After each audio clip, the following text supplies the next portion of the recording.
And I get they go to school and everything, but I've learned that it's practicing medicine, because how one person is going to react to a medicine versus another person is it's different. And like, Right. I've gotten to the point where I'm like, you know what? If I hurt a doctor's feelings, at the end of the day, they're still going to have their license and they're still going to be able to practice medicine. But if they do one misstep, that could be like detrimental to me and my health. Absolutely. And if their feelings are hurt, then I didn't have the strength that I have now. That's when you really need people. People who could understand. It really did make a difference. So finding that community, finding that tribe. Or are in that realm of chronic illness and stuff. I barely go through it because I'd be so focused. Never thought in a million years that would have to happen to me. All those emotions are valid. Every last one of them. I was at a low point. Just kind of removing the stigma. Ladies and gentlemen, this is the Chronic Brew. Welcome back to the table, peeps. Grab your favorite brew, settle in, and let's get into it, okay? Today's conversation is a little extra close to home for me. If you've been hanging out with me on the pod, you know my story. Stage 4 CKD, or chronic kidney disease, navigating life after a partial nephrectomy, dealing with a renal stent, and riding 28% kidney function, or GFR, in the medical scene. It's a daily hustle, not even going to lie. And today I'm sitting down with a fellow kidney warrior who knows that exact hustle all too well. Her name is Brittany Curry. Brittany is an Army wife, she's a mom, and she works as a civilian vet assistant with the Army while holding on to big dreams of one day going to vet school. But here's the plot twist. For 9 years, Brittany was searching for answers to what was happening to her body. After 3 misdiagnoses, that's right, 3 misdiagnoses, a biopsy finally gave it a name: IgA nephropathy and minimal change disease. So today, Brittany and I are going to be talking about what it's like to live in the gray zone. And if you've been with me for a long time, you know what I mean by the gray zone. It's that space where you aren't on dialysis, you haven't had a transplant, but every single day is a battle with symptoms, fatigue, and that frustration of what your body will and won't let you do. She's in the thick of it right now, taking things day by day, questioning a lot of things, but still holding on to this beautiful perspective that everything is temporary and she's going to live a full, rich life regardless. Brittany, welcome to the Chronic Brew podcast, my friend. thank you for having me. I'm super glad to be here and be able to talk and just kind of share what my gray zone is right now. Absolutely. You know, from one gray zone warrior to another, how are you holding up today? You know, I have been better, but it could be worse. So you like trying just to find the silver linings in everything. So yeah, I mean, it could be worse, but it could be better. So I mean, Yeah, I got that. You know, that it could be that perspective of being optimistic all the time, you know, trying to find the silver lining or just holding on to hope. Now, before we dive into the heavy kidney stuff that we always love to talk about, right? We always start the show with a first sip, you know, just a quick fun icebreaker to get the vibes right. Kind of like the first sip of coffee in the morning, you know what I mean? You know, while we're here, do you have a coffee favorite? I'm just curious. ooh, a coffee favorite. I Yeah, do buddy. love. So since I'm in Hawaii, ube and like coconut are super big, and I have a little local coffee shop that does like an ube coconut latte, and it is so good. Ube coconut. Break that down for me. So, like, is it like coconut milk? Is it like what's So this yeah, like? it's got like the latte has coconut milk in it, and then at the top it has like a cold foam, which is ube, and ube is like a purple sweet potato, and it is so good. It is so good. Starbucks kind of has like their version of it, but the local coffee shop that I go to, they kill it every single time. Ah, they're the top tier. That sounds pretty dope. I guess I have to answer. My favorite coffee, I've just stumbled upon it, is an Americano with pistachio, some almond milk, and stevia. Yeah. So enough of all that. Let's have some fun with your work history, though. So, being a vet assistant, I Mhm. have to know this, and forgive me in advance. Yeah. What is the absolute weirdest, funniest, or most dramatic thing an animal has done in your clinic that made you realize, yeah, this this job is mad wild? What is it? Literally, like, so many things come to mind because I've been in the field for 16 years, so I have. Good. Yeah, I've been around. I think, like, probably one of my favorite and, like, funniest things is whenever we sedate, like, dogs to do surgery, we give them an injection of, like, the medication prior to, like, intubating and putting them on gas, and watching these dogs go from, like, so nervous to just completely zooted is, like, the best thing because, like, they'll be in the kennel and, like, their face is, like, pushed up and they're enjoying, they're having a good time on the drugs, and I have, like, yeah, like, in my camera roll, I have, like, pictures of just these dogs just completely cooked on these drugs, and it's the best thing. Like, that's my favorite thing. Oh my! And I have to say, I caught this, and you probably didn't realize you said it because I think you are Floridian, and you I said the am word. Floridian. You said zooted, and and I was like, oh yeah, she's from Yeah. Florida. No, That's no, me. okay. So dogs on that sleep milk. I know for me, every time I go into surgery, I'm always like, yeah, I'm gonna catch it right when it happens, and then they start playing Michael Jackson somewhere, and then I just like doze off on the first couple beats of the lyrics. So I get that. Shout out to the dogs, right? Oh man. All right. Now that we've got our first sip out of the way, let's talk about the journey that brought you here to the Chronic Brew. I mean, gosh, 9 years, 9 whole years is a massive chunk of time just to live in limbo, right? Looking back to those early days when you knew something was wrong, but you didn't have a name for it, what was the hardest part about being unseen by the medical system for nearly a decade? I think it, for me, it was really, I guess, like, hindsight is always 20/20, so it's easier to, like, look back and have more clarity about things. Right. Um, so at the time, like, when I was in the trenches of everything and seeing, like, multiple specialists, seeing, the same specialties, different clinics, different doctors, and kinda still getting the same answer, I was like, "Well, maybe it's me, and I'm just being a little, like, hypersensitive, and my PCM who's telling me, like, he thinks it's this, it's really not that." Right. So, at that point in time, I guess for me, I I took things at face value, and I wish I kinda pushed back, but I mean, I was in my early 20s. I had Yeah. never like, taken myself to the doctor before, like, up until then, like, I was 19 when I got married, so I literally went from, like, living with my dad to living with a husband and Yeah. being an adult. So, I didn't really have, like, a transition period of learning how to be an adult just as Brittany. Like, I went from being somebody's daughter to being somebody's wife, and Yeah. so kinda in that is when things I started trying to learn, like, how to maneuver, like, the health system, and when I was getting these, like, misdiagnosis and being seen, like, to add a layer onto it, I was being seen on the German economy. So I was being seen in a foreign country where English was not the first language. I mean, Oh, all, all Germans pretty much speak English, and, like, they were right. very nice, but, like, it was complexity on complexity on complexity. So there was layers of it. And I just, you hear, like, German medicine, everything's, so I was like, oh, I'm fine. Like, I saw two specialists. Like, I'm fine. Like, this American Yeah. doctor doesn't know what he's talking. This American army doctor doesn't know what he's talking about. Right. Um, Plot twist, he did. He did know Always what he was talking about. those plot So twists. Yes. yeah, I mean, it was just for me, I took things at face value, and it was probably when, like, 2022, 2023, like, when we moved here to Hawaii, that's kinda when I realized, I was like, "Oh, wait, there's, like, actually something going on," because I got established with my new nephrologist, and he was like, "This is horrible, like, this is bad." Wow. And I was like, "Wait, what do you mean this is bad? Like, all these other doctors, like, weren't concerned." And he was like, "I'm concerned, like, we're going with, like, you need a biopsy."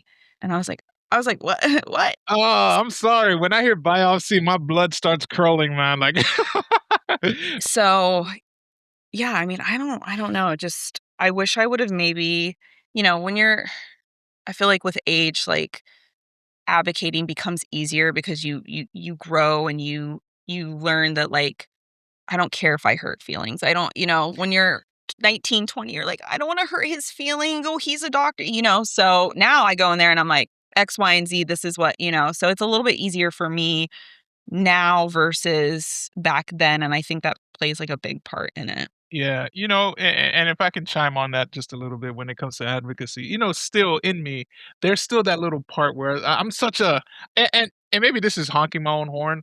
I'm such a like cool, chill guy. Like I'm not gonna press the button too hard. But then I think sometimes like when I see something happening in my body and I know it's not right.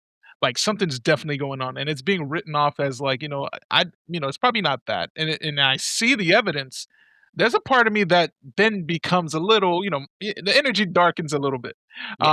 and I think that's where, unfortunately, advocacy can go, especially for like folks with like personalities that are like, I don't want to do that. I don't want to step on doctors' toes. I mean, they are doctors. They're specialists. They're surgeons. But then your life, you only have one. They have Yeah. many patients, so, And I think like working in medicine, like obviously like I work with animals, for the most part it's similar. Like obviously there's going to be differences because it's a different species, but we call it practicing medicine for a reason. mm, We're not performing medicine, we're practicing it because practice. every day it's different patients, different, people are going to react differently. And so emphasize practicing because this is the first time that they're doing it. This is the first time that, so, and I get they go to school and everything, but I've learned that it's practicing medicine because how one person is going to react to a medicine versus another person it's different. And like Right. I've gotten to the point where I'm like, you know what? If I hurt a doctor's feelings, at the end of the day, they're still going to have their license and they're still going to be able to practice medicine. But if they That's do true. one misstep, that could be like detrimental to me and my health. And Absolutely. if their feelings are hurt, then That's the stray bullet that they just catch. It is yeah, what it like is. that's so like my life versus their feelings hurt. Like that's so minuscule on like the totem pole of things. So, Yeah. And I could easily go somewhere completely different into that topic, but oh, let's keep trust me. Um, wow, hours. yeah. So when you finally got the biopsy results, right? And you heard IgAN and MCD, was there a weird sense of celebration? Like I know that sounds strange, but after Yeah. 3 misdiagnoses, like, did you finally have a label like you felt like this is a weapon you could finally use to fight back? I think for me it was more disbelief because like I was told I had what was called like thin basement syndrome, and I guess Mm, over in Europe it is just kind of like a genetic fluke, and they were like, "Well, Europeans had this a lot." And so they made me do a DNA test because they wanted to see like if I come from European descent. And I'm like, "Are you looking at me? Like I 100% come from European descent." And so you do the DNA test and it's like 99.8% European. And I'm like, okay. And so that was their thing is they were like, you come from European descent, like it's thin basement syndrome.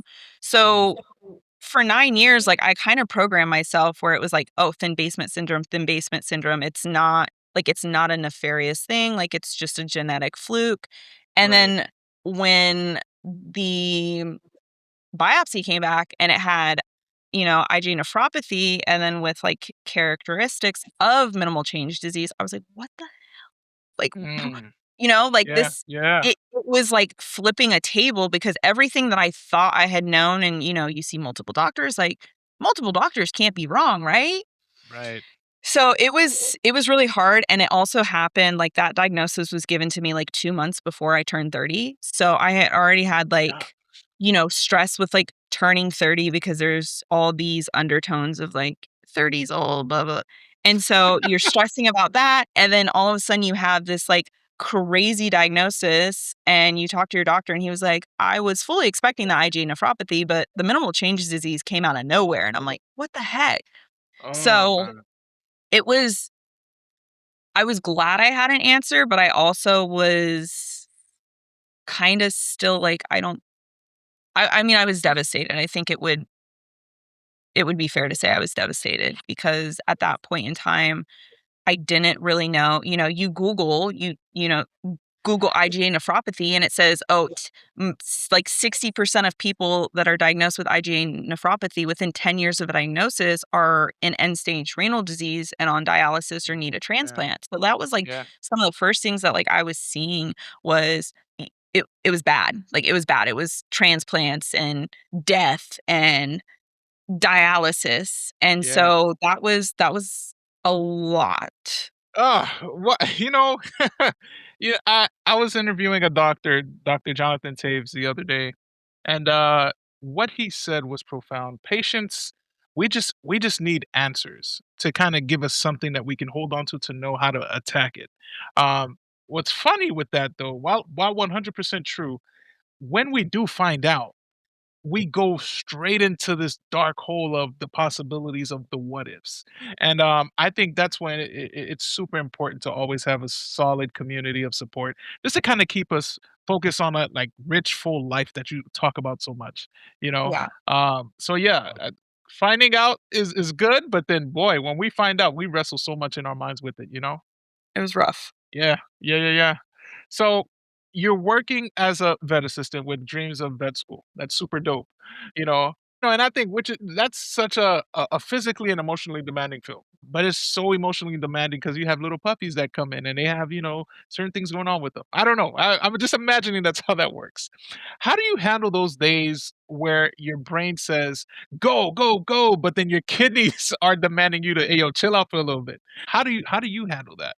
I mean, luckily, like, I work with a really good group of people, and Mm, so I'm not afraid to be like, "Hey, I'm here mentally, but, like, physically, I'm struggling." it's not it. Um, Yeah.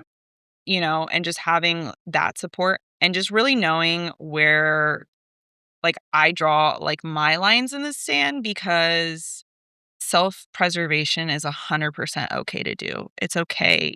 In vet med, like, people go until they're burnt out, and so I Yeah. was one of those people, and this is kinda put where I'm like, "You know what? I I really can't do that today," or I I can support you, but I can't be the one who's doing it." And I think it's just super important to be able to recognize, like, "Hey, I need help today," or, "Hey, I'm struggling today," and letting those around you know, and for the most part, like, I've not had issues with people being like, "What do you mean you can't do that?" Mm. So Yeah, that part, that last part, having a solid support, especially at the workplace. You know, when I think back to my time as a teacher and the days I got diagnosed, I know for me, there was a couple things that would have been questioned big time. For example, me missing a lot of days for appointments and surgeries. Like I had maybe 45 to 50 students, split, of course, not in one classroom. But then I'm thinking about like, okay, if I'm out, here's a sub coming in. They're probably not getting the instruction that they need, and then I have to backlog, and then the kids are falling behind because I'm out so much. I know that would have been questioned. Um, and so that I think that's one of the reasons why I had to walk away from the career. But it's again, it's always good for you to have those solid support systems that understand your position as far as your health and just can like work with you in regards to that to not only just keep you feeling rewarded with your job, but then to make sure that you're balancing your health as well. So shout out to where you work, man. Shout outs to them. Um, Being an army wife, all right. I think both of us being married people, but specifically you being an army wife usually means being the backbone, right? While your husband is in active duty. How has your diagnosis shifted the dynamics at home? Has it shifted, and was it a hard transition for you to let him take the lead on caretaking while he was also serving? um, my husband is great. He's always been super hands-on. He's always, like, been great with, with our son. Um, I've never felt like even prior to my diagnosis, like, even when he was, um he was a drill sergeant, so he was gone a lot of the times. Like, he was leaving the house at, like, 3:30 in the morning and then not getting back until, like, after our son had already gone to bed and whatnot, and that was rough, but even then, like, he would still help and just show up. It's been hard because, like, I feel like everything falls on me, and I don't know if that's just a me thing or if that's, like, a mom/woman thing, but I feel guilty when he helps me, and I know I shouldn't, and there's been hospitalizations where, I get hospitalized for a week, and his organization out here is really well, and they were like, "You need to do your family comes first, like, whatever you need to do." And so Right. there's not been a time where I'm like, "This is rough." Like, I don't feel alone in it, and I think that makes a huge difference because if it were different, I think Yeah. things would be a lot harder for me. But yeah, I mean, he balances it just as well as I do. Probably better because he's not sick, but Yeah. but he does a good job. So I'm super grateful for him and the support that he gives me and our son. Shout out to all the awesome husbands out there, man. Like let them on the team. you know, um, I hear you on that. Feeling guilty when you're help. Um, and I could go there, heavy, but I think it's another thing as well when we have like our spouses letting us know, like, hey, look, this is why we're in this, right? We're in Yeah. this because I chose you and I'm loyal to you. Love creates loyalty. So if it's something that you're going through, guess what? I'll do my part to make sure that you get through this comfortably as best as we can. I think a lot of moms with chronic illness feel like, they're living two lives, right? How do you navigate being the fun, present mom when you're dealing with the fatigue and the brain fog that comes with these specific conditions? You just for me, like, pivot. Like, obviously, my son he'll be 7 in October, so he's in the age where he wants to just go, go, go, go, go, and sometimes, like, physically, I just can't, so that's when I make it fun, and I'm like, "Let's make some popcorn, let's lay on the couch and watch movies," like, things that we can still do together, but that aren't gonna physically just take me out for the next week. Mm. So, I think and he knows when I don't feel good because he'll be like, "Do you need to sit down? Do you need it?" So, he's cognizant too, which, I mean, it's sad because he's so young, but I Yeah. think it speaks to, like, what kind of compassion that he has and that he's able to pick up on small little things. Um, Mm. so yeah, I mean, it's good because some days we just lay on the floor and play cards or lay on the couch and just hang out. Still making those memorable moments. Let's take a side quest with questions. Like, now I'm curious as far as like the parenting side. How difficult was it for you to, as you're going through to the hospital, as you're going to these appointments, how difficult was it for you to try to maintain your child's innocence without, shocking them with the, oh man, mommy's in the hospital again and again and again, and while keeping them, vivid to their childhood? Yeah. For me, like, I even prior to me, like, actually getting a diagnosis, with everything that we have done with our son, we've always been very honest. We've always been very, upfront because I don't looking back, like, I remember my parents telling me one thing, and then, like, when the truth came out, and I'm like, "Why are you lying to me? Like, you knew I was gonna find out eventually." So, Yeah. us, like, we've just been very upfront and honest. He's gone to my appointments with me when, like, we first moved to Island and I wasn't working, like, I had no childcare wasn't available, so he came to nephrology appointments. So he knows that I have kidney disease, he can tell you what I have, he can tell you the name of my doctor. He's very smart, and we've sat down and had these conversations, and I'm glad that we did because now he has to see a nephrologist. And Oh, so I'm hoping that, and me and him have had conversations about that. And, you know, when we talked, he was like, we can do this together. Like, we can do this together. So that's really, I'm glad that obviously I'm not telling him like the worst case scenario, but Right. he knows. Like, he knows that sometimes I get sick and I get a flare and I have to go in the hospital and I'll be okay. So, yeah, I mean, I think just being upfront and honest because, like I said, I remember my parents telling me things and then I get older and I'm like, why are we lying to me? Like, Mm. you think this Yeah. lie was go on forever? Like, I found out. And so I just don't want him to ever feel like, well, why did she lie to me? Like, why wasn't the Yeah. truth told? I think that is not only just beautiful, the fact that he's saying like we can do this together. That speaks volumes on his heart. Um, and another thing too, I think it's an old generation thing, you know, Yeah. like where the parents will keep the most craziest secrets about family health. And then when you get it, right, once you're diagnosed, it's like, oh, your aunt on this side died from that as well, right? Like, yo, like if I knew. Yeah. Um, that's why I appreciate, like, when we do blood tests and they try to search for any family traces, just to kind of see on which side it's stemming from, so that real conversations can have. And I don't know why families kind of keep things secret. I mean, like, it's nothing to be ashamed of. This is our health, and Yeah. you're part of this family. Let us know so that we know what to look out for. Like, like I know one day I'm gonna have to talk with my son and let him know, hey, look, this is what daddy really has. Not to say that he's not seeing, like he knows, oh, daddy's at the hospital again. But I'm gonna have a big sit down with him and say, hey, look, and this is what you look out for. Yeah. So yeah, shout out to your kiddo, man.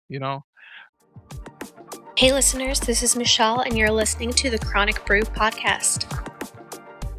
You were really honest in your form about how you're currently questioning, a lot of it. Yeah. When you're in that headspace, that med zone, what does the initial conversation sound like when you're looking at, what you're going through, when you're questioning everything? What does that conversation sound like? It's I feel like it's the mental and then like the physical side just going at it because mentally, like I know I would be able to do like the curriculum of vet school and doing school, but like physically, I feel like it would take me out. Like just Mm, with the hours of, studying and classes and clinicals and things like that. And so I'm really, really torn right now because I could keep doing what I'm doing and I enjoy it, but I want more. And I think that it might put me in the grave if I do more. And so that's like a mm, constant struggle of like wanting something so bad, but then also knowing like it could just put it would physically just be too much for me. I truly, truly think it would be. And I've been, like, wrestling with that a lot more lately because, we're all like, I'm not on any medication right now. Like, I'm sick enough to not be healthy, but I'm not sick enough to be on, like, the stuff that I need to be on, which is really frustrating. the gray zone. Hmm. Yeah, like, it's the gray zone, and then, I'm in this gray zone period, and, like, yesterday, I got told that my nephrologist is gone now, and so Wow. now I don't really know where that leaves me there. So, it's just I feel like right now in this moment in time, like, even trying to look forward to that, like, it's just I don't think, like, right now it's just like, it's not feasible because Yeah. I'm barely, making the day to day.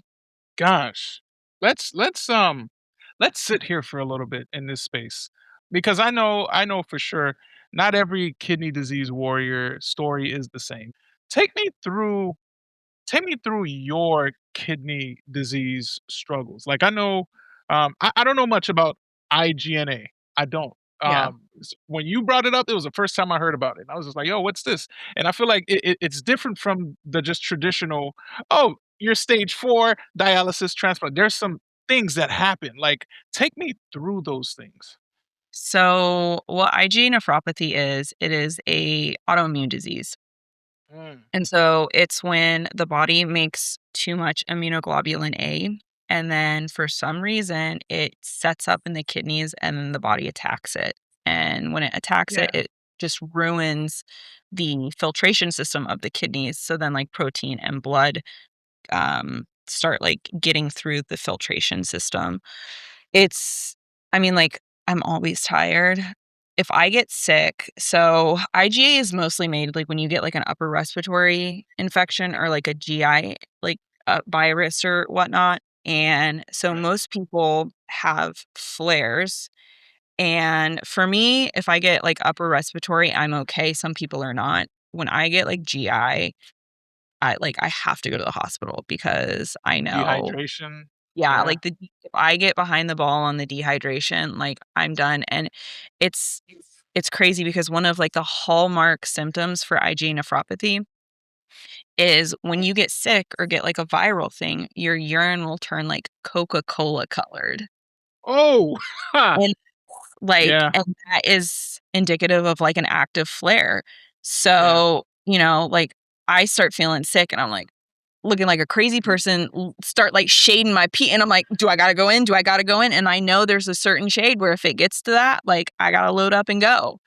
And Ah. so it's a strange disease. It's not, I mean, I know the funding, they're trying. Like they've done probably within like the last 5 years, they've had a bunch of like cool drugs come out and Yeah. these companies are working on some like really great things and hopefully they will find a cure for it. Yeah.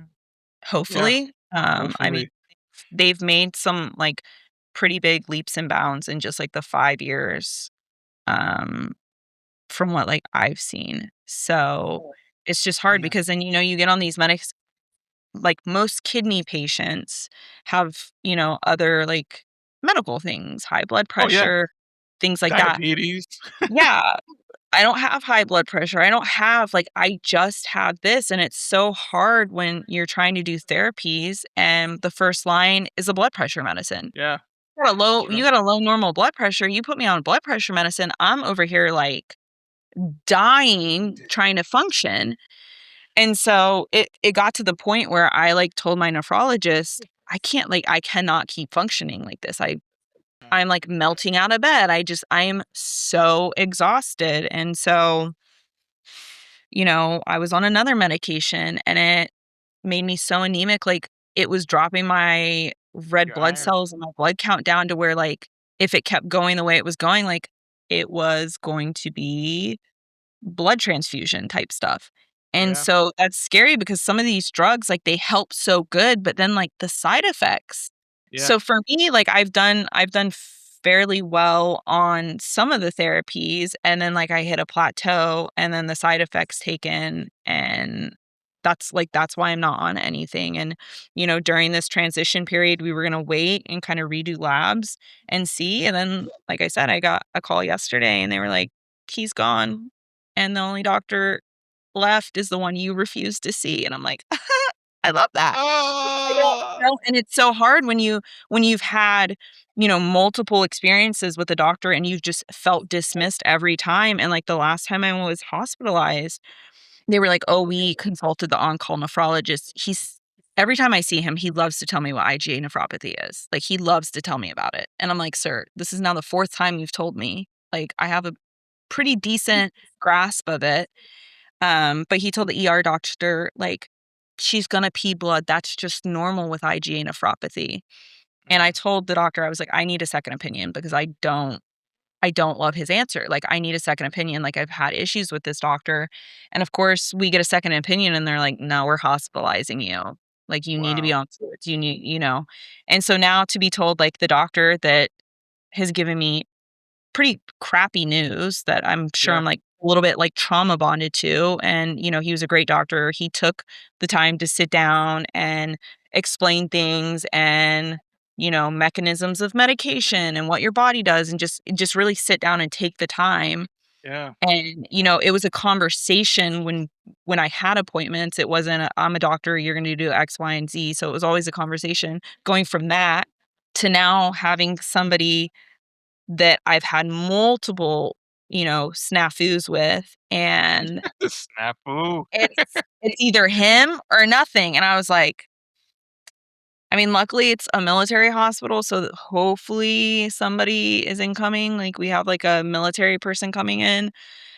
But even at that, like we were in the process of like trying to get on a medication and trying to find like pre-authorization and like medical exemption. And like now that's gone. Like all of that has gone. So like I feel like I've had a rug pulled out from underneath of me. So all of this like progress I've made is now, I feel like, gone because he's gone.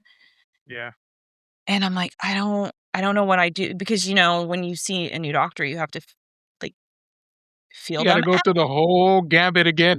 He's been my doctor for almost 3 years. Like, so, and he was cool, very candid. Like he was a great guy. Like I'm really upset that he's gone. But yeah, I mean, now I have to like, I told my husband, I said, now I have to go get another doctor. And like, I'm either going to have to bully this one that I don't like or try to like, you know, get on a playing ground with a new one. And so it's just Right. frustrating because the next step was like, there's this cool new injection and like you give it once a month and it was like dropping people's proteins like crazy to where they were like no longer spilling like any protein.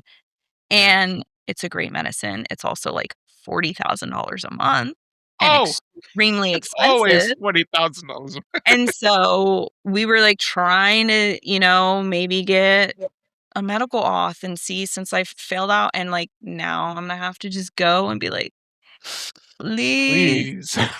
fill this out for me. So Oh I, man. I don't know. I don't know completely how I'm like feeling about that. Wow. Thank you for sharing that. There are similarities between, our diagnosis, CKD or, just how being kidney patients. But then there's a lot of different avenues that a lot of folks don't know when it comes to CKD or what we go through. It's beyond swelling of the legs or, just, being fatigued. Like when you talked about Coca-Cola colored urine or Yeah. void, like it's a slippery slope, when our kidneys aren't doing their job. I had another side quest question for you. It's not so much of a question, but more like a statement. And I just wanted to see your reaction to this. Yeah. You ready? Yeah. All right, just don't break your computer screen. Okay. Okay. But you don't look sick. Yeah. Yeah. If I had $1 for every time I heard that, I would never leave my house. I'd be retired. Oh, but you don't look Yeah. sick. How do you navigate that when it comes to like friends and outings and all the social stuff? I mean, I don't know. Recently, I think when I was like in the trenches of like when my disease was pretty active and pretty bad, like I had a lot of like water weight, like I was a lot heavier than what I was now. And you get like certain things under and then just like weight just started coming off and I lost a whole bunch of weight, not like necessarily trying to. And I had somebody be like, "Are you on the fat shot?" And I'm like, "No, that's chronic kidney disease or rare kidney Yeah. disease." And like just stuff like that. I'm like, that's so wild. Like, why would you even like the fat? Like, that's diabolical. You don't go up to like what? And like The fat that's shot. Oh yeah. So gosh. that's I'm like, it's called IgA Nephropathy. You should try it. Like, it's great. And it's just very frustrating because for the most part, like I operate and I don't look sick and I operate even if I am like feeling bad, I still try to like put on a front. Mm, mm. I think usually that front is done when I'm like on the way to the hospital. I'm like, I don't care. I'm dying, you know? Right. So yeah, it's frustrating but just seeing how some people are comfortable, like, saying things. Yeah, like, imagine one of your family's members saying something like, "Oh, you're still going through the kidney stuff? I thought they were done with that." And I think that all plays in, like you said a key word here, when your illness was super active. Like, for me, I remember when mine was like, I mean, super active. I think a lot of people probably thought it was done. Like, "Oh, your kidneys are good now." No, you don't see behind the scenes, and that's where the real fight happens. All that behind the scenes stuff, it takes a lot of courage to wake up and face the world. especially knowing what we struggle with, not just, in front of the mirror, but in the mirror of our mind. There's so much in there where, we struggle with identity.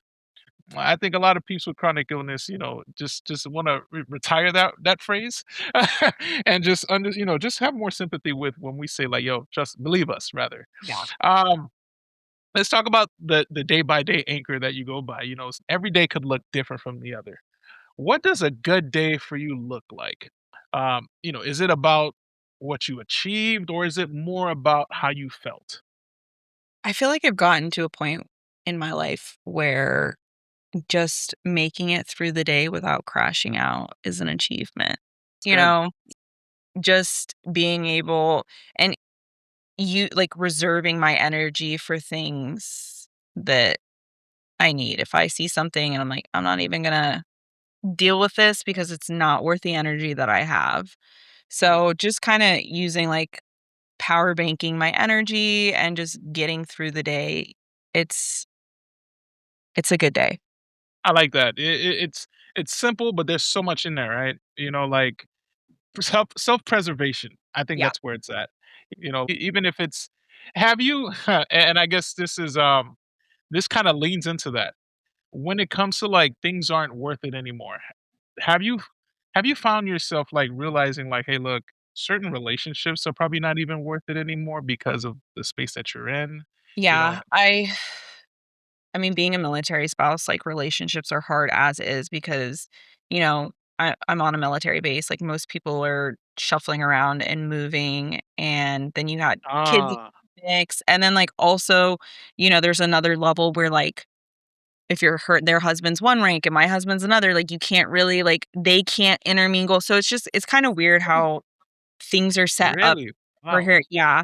So for the most part, I have, like, my coworkers and, like, some of them I'm close with, and then I have some close friends. I mean, I have a very small, like, handful of people that I'm close with, that I, like, we keep tabs and everything, but for the most part, like, I'm not going out and being a social butterfly like I was, 5, 10 years ago because I know that that energy like, my husband took me to a work thing a week ago, and I was like, "Oh, there's too many people here." Like, it was horrible. The next day, I felt like the next day, because I have my Aura Ring, and usually my Aura Ring will tell me, like, a couple days before. Like, I'm pretty good. I've pretty much got it down to a science where I'm like, "Oh, if I start feeling like this, like, I need to Pedialyte, like, start, Yeah. like, trying to stop what's coming, and, the next day, my Aura Ring's like, "You were a little stressed, and I think you might be getting sick," and I'm like, "Damn it." Because, like, Yeah. that power bank, like, just goes, and then Yeah. you're playing like, I'm playing catch up. So, I mean, I have friends, like, I'm horrible at keeping in touch, and they know that, but, the friends that I have, I could pick up the phone and not talk to them for a couple of weeks, and, like, it would be like picking up like we Yeah. talked yesterday. So I think it's just having the people in your life that know, like, hey, it's heavy, there's stuff going on, and they don't hold that against you because some people do. Yeah. And that's super unfortunate considering, what you and your family are navigating as far as your health. I wish a lot more people were just a bit more considerate about Yeah. the fights because they're not in it. They're not in it. Um, you mentioned earlier that you believe everything is temporary and you're going to live a full life regardless. And that's super awesome. If you could define what a rich life looks like to you right now, without the vet school degree or a perfect bill of health, which we wish we had, what are the ingredients in that life to make it a full, rich life? It's funny because, like, if you would have asked me this question, like, 10 years ago, it would have been a completely different question. Woo! Um, Now I'm like, I want 40 acres, I want horses, I want pigs, I want cows, I wanna make sourdough all day, and I wanna be retired. I don't wanna do Well, nothing. you got to come back to Florida. That's Imma go buy a horse farm in Ocala and not do anything, like, so Yes. just just simple, less, more, like just enjoying, my family, my son, things like that. When we move, because we're set to move like next year, and we don't really know where we're going. We kind of have an idea, but like nothing is set in stone. But for me, I'm like, maybe I don't transfer my job, and maybe I just take this time to, if I want to do school, or maybe I just take this time to, because I've worked since I was 15. I've never not had a job. So I've never, not ever taken time. And I was like, maybe just I'll play housewife. Like I'll play housewife. Like that sounds fun. Like I want to do that. So just having simple things, you know. Yeah.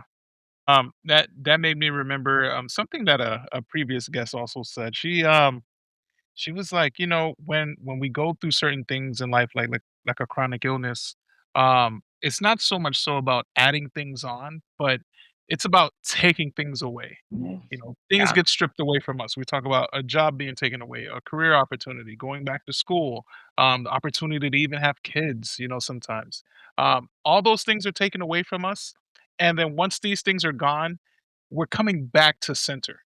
It's like getting rid of all the fluff that kind of kept us busy, and then we come back to center, realize who we are, and from there we can start building. So, simplicity, just being at peace at the end of the day. Thank you so much for sharing that. All right, Brittany, before we hit our final question of the day, we need to take a quick detour again. We call this the espresso shot, and since you're a coffee head, I know you're going to appreciate this one. This is our rapid fire round. No overthinking whatsoever. Just the first answer that pops into your head. Are you ready? Yep, let's go. Yes! Okay, let's stand up. All right, let's go. Dogs or cats? Dogs. All right. Scrubs or civilian clothes? Scrubs. Scrubs. What's your ultimate comfort food on a high symptom day? 30 seconds. Let's go. Chicken and dumplings. Chicken and dumplings. All right. Moving every few years with the Army. Love it or hate it? Love it. If you could instantly cure one annoying minor symptom, not the whole disease, because CKD, but just one annoying thing like itchy skin, brain fog, muscle cramps, hematuria, which one goes in the trash? Fatigue. Yes. Thank you. Yeah. Yo, energy. Woo! Early bird or night owl? Night owl. That's not even good for us. No, it's not. It's horrible. Horrible. I struggle so bad with that. Oh, shoot. All right. What is the name of your absolute favorite animal patients you've ever treated? There we go. 10 seconds. How about that? My dogs. Their names were Bear and Bindi. Bear and Bindi. All right. Yeah, Bindi. And finally, coffee, tea, or energy drinks to power through the fatigue? Coffee. All day, every day, Chronic Brew peeps. Coffee. Boom! Espresso shot down. You gotta love it. You gotta love it. Now that our heart rate is up, let's bring it back down for the final pour, since this is the Chronic Brew, right? If someone is listening right now and they're in year 3 of being misdiagnosed, feeling tired and ignored, what's the one thing you want them to know about the light at the end of the tunnel? You're gonna get there. You'll get a diagnosis eventually, but I think the biggest thing is when people, what I have seen is when people get misdiagnosed, like they kind of go on the defense, but that's when you should start asking questions. The more questions you ask, the harder it's going to be for a provider to like shut down and just be like, well, I'm the doctor, or this is right. Yeah. So just keep asking those questions, and when that happens, maybe a light will click for them or a light will click for you. But I think just asking questions and just staying dedicated. And if you're not happy with a provider, leave. Yeah. Because at the end of the day, like they're going to keep their medical license. They're going to keep practicing medicine. And like, if you hurt their feelings, again, it's fine. They'll live. Yeah, they'll live. But I mean, just advocate for yourself. And I know it's so much, like it's easier said than done. Yeah. Because, 21-year-old me versus 31-year-old me are worlds apart. And 21-year-old me would have never have, questioned a doctor or pushed a doctor. 31-year-old me goes in with gasoline and said, let's go. Like, so just advocate, keep asking questions. If you're not happy, seek out other providers, because eventually you will get that answer, and hopefully it will unlock other things for you. I cannot thank you enough for sitting down with me today. Seriously, um, from one gray zone warrior to another, hearing how you're navigating, the army life, salute to your husband. Thank you so much for him serving. I mean, thank you guys as a family. You're navigating the army life, motherhood, and still holding on to that full rich life mindset. It's a massive shot of adrenaline for me. Not even gonna lie. Um, I know it is for everyone as well. It's some good reminders that, you're gonna get to that light at the end of the tunnel, no matter how hard the situation is. So thank you so much. And, before I let you go though, I want to make sure that the peeps can follow your journey.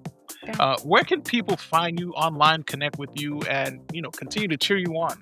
So I have a Instagram that I made that's called the Chronically Determined Journey, or Chronically Determined. I'll have to see. And it started because I went back to school and I thought I was getting momentum and footing, and I was like, oh, this is it. I'm going to finish my degree and then we're going to vet school. And then I got hospitalized. So, but I think that page is really just going to be for other people who have these chronic illnesses, just to see, I just want representation, representation with normal people doing things that aren't big and fancy and great, and just being real. Yeah. So it's called it's Chronically Determined Journey. Chronically Determined Journey. Beautiful. And guys, if you didn't catch that, because I know you're probably shuffling for paper and pencil, don't worry. I'm dropping all of Brittany's socials, her Instagram links right down in the show notes below, so you can just go there with just one click and show her some Chronic Brew love. All right. And to everyone hanging out at the table today with us, if this episode hit home for you, or if you know somebody who's currently grinding away in that gray zone trying to get a diagnosis, please share this episode. Send it to them. Then go ahead and hit the subscribe button. Leave us a review. And go back and binge some of the previous episodes. Trust me, there's some really good stuff in there. Your support is what keeps the kettle boiling. Peeps, it's been great having you with us. I'm Mr. Cool Beans. Take care of yourselves. Take it day by day. And we'll see you on the next time for another pour of the Chronic Brew. Peace out.